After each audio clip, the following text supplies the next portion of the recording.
Hello, I am Hossein Adeli, and I'm presenting our work on human-like object grouping in self-supervised vision transformers. This is a joint work with Soyoung and Andrew Low, Mengmi, Nikolaus, and Greg.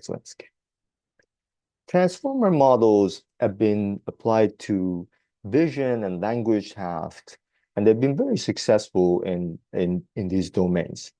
In vision, they could be applied, for example, for predicting object classification, but they also have been trained with self-supervised objectives, for example, dino and variations, future variations of dino, where they're trained with self-distillation. Some intriguing properties of the feature representation have been seen in these models. In this case, for example, we take an image, we patchify it to feed it to the transformer, and then we get a representation for each patch after the last layer. Then we could look at the cosine similarity of a single patch, for example, on the neck here to all the other patches in the image. We call this an affinity map. And we see that an object-centric representation emerges where patches that are similar to this patch are on the same object. We could look at a few other patches and see a similar pattern. We could also characterize cosine similarity of all patches with all the other patches, and we call that a gram matrix. It's a symmetric matrix that captures all the pairwise similarities. We could take one affinity map, and these are COCO images, and we look at whether that object-centric representation, how strong it is. In this case, we could lower the threshold on the affinity map and see if the patches that are similar on this patch are on the same object or different object, and we use true positive rate as a ratio within the object and false positive rate as the ratio outside the object to characterize this. A very high true positive rate, for example, in the middle with low false positive rate indicates a very object-centric representation. We could, for example, using that, show that across the object-centric representation becomes stronger, the object centricity becomes stronger across layers of dino theory as we go deeper. But it's also distributed across attention heads in the last layer. We want to test these sorts of object grouping properties of these models with the human behavior. So we collect reaction time of people responding to whether two dots are on the same object or two different objects. We create over 1,000 trials using 255 images, and each image appears in 4 conditions across subjects, where the two dots are either close to each other or far from each other, and they're on the same object or different object. To cross them, we made sure distance is matched between the conditions, and we see that people are faster when the dots are on the same object versus different objects, but also they're faster when they're closer to each other.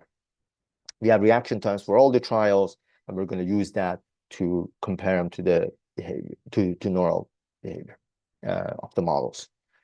When we look at a bunch of models in this study, these are transformer models across different architectures, across different training regime, and the size of the data set. And the way we predict behavior from the models is that we take the patch level representation in the two dot locations, and then we concatenate them, and then we read out through a nested cross validation whether they're on the same object. For example, in this case, Dino V2 and 3 achieve around 90%, which is on par with human performance. We can also look at all these models and see how object centricity varies across them. Similar pattern emerges. Transformer-based model with large training and with self-supervised objectives are generally better, have more object-centric representation. We can also now compare the object centricity of these models versus behavioral alignment. Behavioral alignment in this case is the noise ceiling normalized prediction accuracy of the reaction time. We're asking, are the patch representation rich enough that they could predict the human reaction time on the same task? And that's what we call behavioral alignment. And object centricity is the measure that we discussed earlier. You see that there's a strong correlation. Models that have more object-centric representation, the representation is rich enough to predict human behavior in the grouping task, higher behavioral alignment.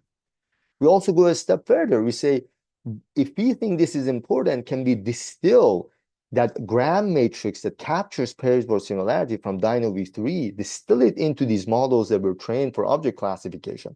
So it's a dual objective training. They're doing the task, but they also get the gram matrices distilled. And we see that that improves behavior across the board, which singles out the gram alignment as the factor that drives behavioral alignment and object-centric AUC. Thank you to you and my collaborators.